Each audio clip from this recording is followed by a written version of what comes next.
এই আসমানকে আল্লাহ পাক ঝুলন্ত অবস্থায় রেখে দিয়েছে। এই আসমানের খুঁটি আমরা দেখতে পাচ্ছি না, কিন্তু এই আসমানের একটা খুঁটি আছে। একদিন এই আসমানকে ভেঙে চুরে চূর্ণ বিচূর্ণ করে আমার আল্লাহ দিবেন। এই জমিনকে, বিস্তীর্ণ জমিনকে আল্লাহ রাব্বুল আলামিন ভেঙে চুরে চূর্ণ বিচূর্ণ করে দিবেন। পাহাড় পর্বত গাছপালা তরুলতা বৃক্ষলতা সব কিছু তুলার মতো উঠতে থাকবে। আকাশের চন্দ্র সূর্য সব কিছু ঠাস ঠাস করে জমিনের মধ্যে পড়বে। তাহলে বোঝা গেল কি, আসমানের খুঁটি নাই, কিন্তু এই আসমানের একটা খুঁটি আছে, অদৃশ্য খুঁটি। সেটা হচ্ছে মুমিন মুসলমান হলো এই আসমানের খুঁটি।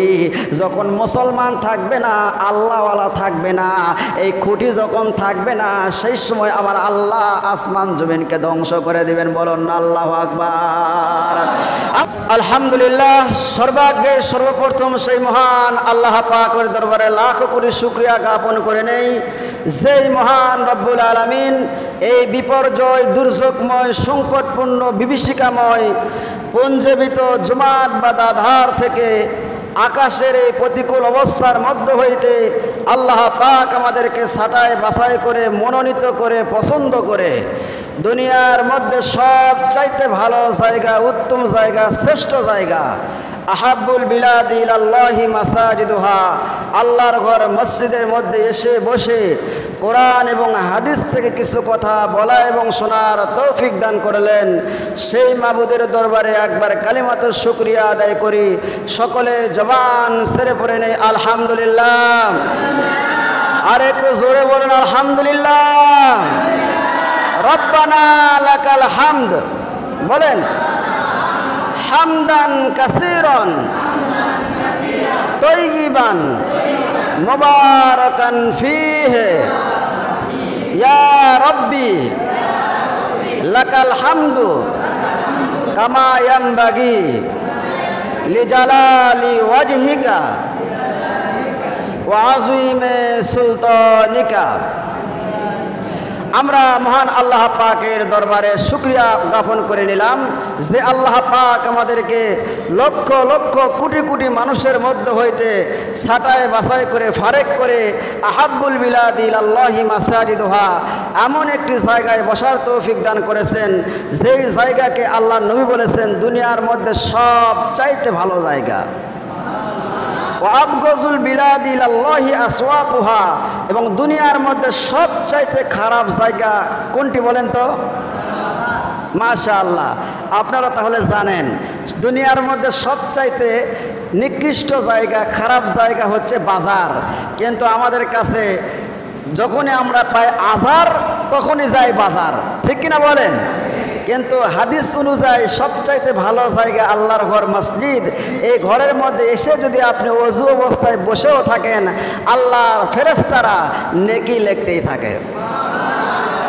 আমার ভাইয়েরাম, যে আল্লাহ রাব্বুল আলামিন লক্ষ লক্ষ কোটি কোটি মানুষের মধ্যে হইতে ছাঁটাই বাছাই করে, ফারেক করে আল্লাহ পাকের ঘরের মধ্যে নিয়ে আসছেন, এটা একটা বড় নিয়ামত।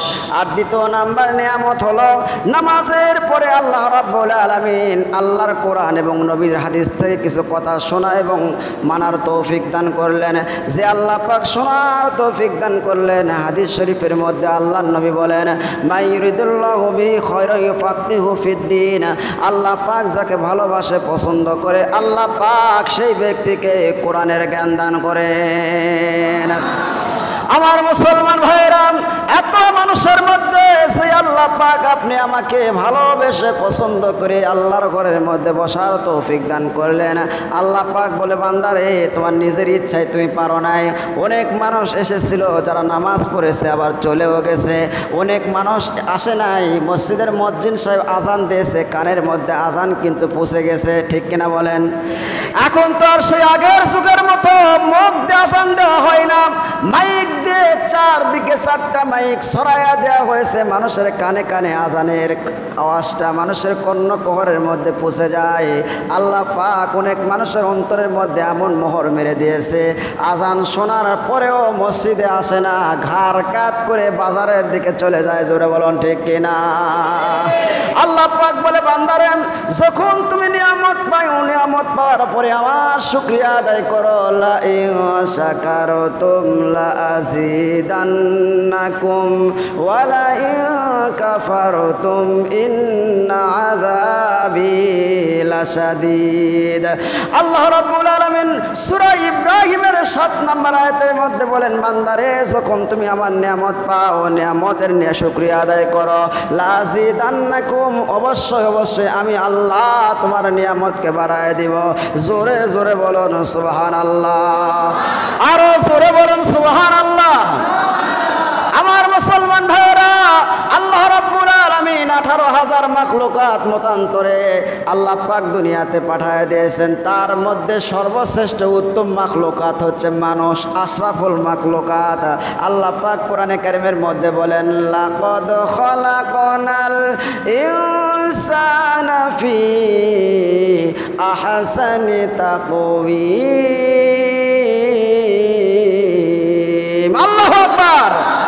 আমার আল্লাহ ডাকতে বলেন, ও দুনিয়ার মানুষেরা, আমি দুনিয়াতে সব চাইতে যত জীব জানোয়ার, হাইওয়ান, কীট পতঙ্গ, গাছপালা, তরলতা, বৃক্ষলতা, যত মানুষকে, যত কিছুকে আমি আল্লাহ সৃষ্টি করেছি, তার মধ্যে হইতে আমি রব্বুল আলামিন মানুষকে শ্রেষ্ঠ করে, সুন্দর করে সৃষ্টি করেছি। জোরে বলুন সুবহানাল্লাহ।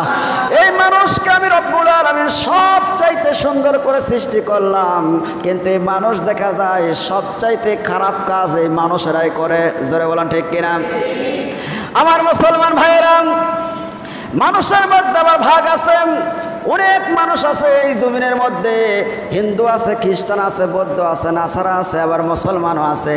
আল্লাহ পাক বলেন যে এই মুসলমান তোমাদেরকে ওসিলা করে দুনিয়াতে যত মানুষ আছে, যত জীব জানোয়ার, হাইওয়ান, কীট পতঙ্গ, জীব জানোয়ার যা কিছু আছে, এই মুসলমানকে ওসিলা করে সব মাখলুকাতকে আমি আল্লাহ রাব্বুল আলামিন খাবার খাওয়াই। জোরে বলুন সুবহানাল্লাহ। এই মুসলমানকে ওসিলা করে, মুসলমানটা হচ্ছে খুঁটি। এই আসমানের কিন্তু কোনো খুঁটি নাই, আছে নাকি? আসমানে খুঁটি নাই। আপনাদের এই সব ময়তুর থেকে আপনি যখন তাকাবেন দেখবেন গোবিনাথপুর মনে হয় আসমানটা নামে গেছে, ঠিক কিনা বলেন? সেখানে যাবেন দেখবেন আক্কেলপুর মনে হয় আসমানটা নামে গেছে, আক্কেলপুর যাবেন দেখবেন জয়পুরহাট মনে হয় আসমানটা নামে গেছে।